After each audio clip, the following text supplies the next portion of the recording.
Video को like करके आगे शेयर जरूर कर देना। सोच पैदा करता इंसान की माल। मुफस्सिरीन फरमाते हैं कुरान मुकद्दस की तफसीर में कि मूसा अलैहिस्सलाम का एक कजिन था, कुछ लोगों ने उसको खालाजाद भाई करार दिया है, लेकिन एक करीबी रिश्ता बताया है। उसका नाम था कारून, और कारून जो था वो बहुत बड़ा दौलतमंद आदमी था, मालदार आदमी था कारून। और वो तौरेत का बहुत बड़ा कारी था वो, यानी उसकी आवाज इतनी खूबसूरत थी, इतना पढ़ा लिखा बंदा था वो मूसा अलैहिस्सलाम की कौम में, कि जब मूसा अलैहिस्सलाम तौरेत सुनना चाहते थे किसी अच्छी आवाज वाले से, तो कारून से कहते थे तू पढ़, और कारून तिलावत करता था तौरेत शरीफ की, और मूसा अलैहिस्सलाम उससे तौरेत सुनना पसंद करते थे। यानी इससे पता चला कि रिश्ते में भी मूसा अलैहिस्सलाम का करीबी है और दीनदार भी है। भाई बेदीन से तो हजरत मूसा तौरेत नहीं सुनेंगे ना, यानी कि शान का आदमी था कारून, आप पहले ये समझ लें। लेकिन अल्लाह ने उसको बहुत दौलत दी थी, माल उसके पास इतना था, दौलत उसके पास इतनी थी कि उसकी तिजोरियों की चाबियां कई जानवरों पे लाद कर लाई और ले जाई जाती थी। इससे अंदाजा होता है कि जिसके पास चाबियां इतनी होगी तो तिजोरियां कितनी होगी, और जब तिजोरियां इतनी है तो माल कितना होगा। उस दौर में बहुत माल होगा उसके पास। कुरान ने बयान किया कि वो बहुत मालदार था। अब अल्लाह का हुक्म आया मूसा अलैहिस्सलाम पर कि आप अपनी कौम से कहे कि वो ज़कात अदा करे। ज़कात देना है 2.5% माल से। तो मूसा अलैहिस्सलाम ने अपनी कौम से कहा कि भाई अब अल्लाह का ये कानून आया है कि जो मालदार लोग हैं वो अपने माल से गरीब लोगों को 2.5% ज़कात निकालेंगे। तो छोटे मोटे मालदार लोग थे, उन्हें तो कोई प्रॉब्लम ही नहीं था, उन्होंने तो देना ही था। सबसे बड़ा जो मालदार था वो कारून था। कारून ने कहा कि मैं कल सोच के बताता हूं। ये सोच के बताना ये शैतानी चक्कर, मुसलमान की जिम्मेदारी है। अल्लाह के और उसके रसूल का फरमान आ गया, कोई सोच नहीं, कोई फिक्र नहीं, कुछ नहीं। हुक्म आया सरे तस्लीम खम, वरना अंजाम बुरा है। तो कहा मैं सोच के बताता हूं। फिर वो गया घर, सोचने लगा इतनी दौलत, उसका 2.5% कितना होगा। जैसे आज करोड़पति लोग कहते हैं ना, लाखों निकल जाएगा मेरा, लाखों।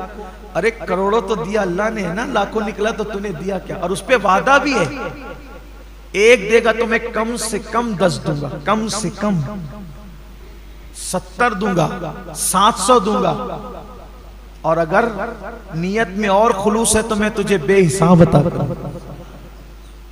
मिलना है वो दुनिया में ही वापस, दुनिया में पहले मिलेगा, आखिरत में तो मिलना ही मिलना है। शैतान के मक्र फरेब में मत पड़ो। कुरान में अल्लाह फरमाता है शैतान तुम्हें गुर्बत का खौफ दिलाता है। अल्लाह की राह में खर्च करते हो ना तो तुम्हें क्या रह जाएगा तेरे पास। अरे क्या रह जाएगा, क्या उसका करम होगा तो जिसने इतना दिया है जब उसकी राह में दोगे तो वो और अता करेगा। मैंने एक बहुत बड़े बुजुर्ग को ये बात कहते हुए सुना है कि देने वाला कभी गरीब नहीं होता, बस अच्छी नियत से वो अल्लाह की राह में देना शुरू करे, कभी गुर्बत उसके पास नहीं आएगी। फिरौन पर अल्लाह ने अजाब नाजिल नहीं किया उस वक्त तक जब तक फिरौन भूखों को खाना खिलाता रहा। सामरी जिसने बछड़ा बनाया था, पीतल का बछड़ा, और जिसने शिर्क को गोया के आम करने में बनी इसराइल की मदद की थी, पूरी कौम पे अजाब आया, सामरी पर नहीं आया। हजरत मूसा अलैहिस्सलाम ने कहा अल्लाह ये तो बड़ा मुनाफिक है, बछड़ा तो इसी ने बनाया था, ये ना बनाता तो लोग उसकी पूजा क्यों करते। अल्लाह ने फरमाया हम जानते हैं कि बड़ा मुजरिम ये है, लेकिन इसकी खुसूसियत है ये गरीबों पे खर्च करता है, गरीबों पे खर्च करता है, इसलिए काफिर होने के बावजूद भी हमने इसका अजाब मुअख्खर कर दिया। अजाब तो देंगे लेकिन जल्दी नहीं देंगे, क्योंकि लोगों पे खर्चा करता है। आप सोचे अगर काफिर खर्च करे गरीबों पर तो उसका भी अजाब मुअख्खर होता रहता है, मोमिन खर्च करे तो उससे अजाब क्यों कर मिल सकता है। तो कारून ने सोचा कि मेरी इतनी दौलत चली जाएगी, उसने सोचा कि काम करते हैं, इतनी दौलत बचाने के लिए थोड़ी सी खर्चा करते हैं। और उसके दिमाग में एक शैतानी प्लान आया, तो वो एक बदकार औरत के पास गया और उस बदकार औरत को कहा कि कल जब दिन में मूसा अलैहिस्सलाम अपनी कौम के सामने खिताब फरमाएंगे, ज़कात का कानून बयान करेंगे, तो तू खड़ी होना और मूसा अलैहिस्सलाम पे माज़ अल्लाह सुम्मा माज़ अल्लाह ज़िना का इल्ज़ाम लगा। मैं तुझे इतने रुपए दूंगा, इतने पैसे दूंगा। रुपए पैसे तो हम बताते हैं उस दौर में जो भी सिक्के रहे हैं, लेकिन तुझे ये कहा। उसने कहा क्या मैं अल्लाह के नबी पे बदकार थी, लेकिन बेगैरत कारून की तरह तो न थी कि दौलत के नशे में उसने इतना बड़ा फैसला कर लिया। उसने कहा मूसा अलैहिस्सलाम पे मैं कहा कि मैं जितना कहता हूं कर, तुझे मुंह मांगी कीमत दूंगा। फिर दौलत की बात आई तो वो भी जिस्म फरोशी के साथ साथ उसने जमीन भी फरोश कर दी। जब सुबह हुई, मूसा अलैहिस्सलाम की महफिल फिर सजी। इससे पहले कि ज़कात का उन्वान निकलता कारून खड़ा हो गया। एक मसला पूछना है, अगर कोई जिना करे शादीशुदा, उस पे क्या सजा होगी? मूसा अलैहिस्सलाम ने फरमाया कि उसको संसार किया जाए, पत्थर से मार मार कर उसको मार डाला जाए। इस्लामी हुकूमत में यही सजा है, अगर इस्लामी हुकूमत हो तो यही सजा है। उसके बड़े कवानीन है, लेकिन आसानी से जिना साबित नहीं हो सकता किसी का। बड़े कवानीन है, उसका जिक्र मैं यहाँ नहीं करता, और ना वक्त भी खत्म होने के करीब, असल उन्मान से हम हटेंगे। उसको संसार किया जाएगा पत्थर मार मार के, यहाँ तक कि वो मर जाए। का ये कानून सिर्फ अवाम के लिए या आपके लिए भी?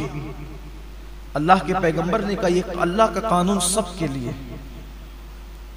तो कहा ये क्या कहती है? आपने फरमाया कौन क्या कहती है? वो खड़ी हो गई। का ये कहती है कि माज़ अल्लाह इस औरत के साथ आपने जिना किया है। हजरत मूसा अलैहिस्सलाम ने उस औरत की तरफ देखा, जलाले पैगंबराना की ताब नहीं ला सकी, उसका पूरा वजूद कांप गया।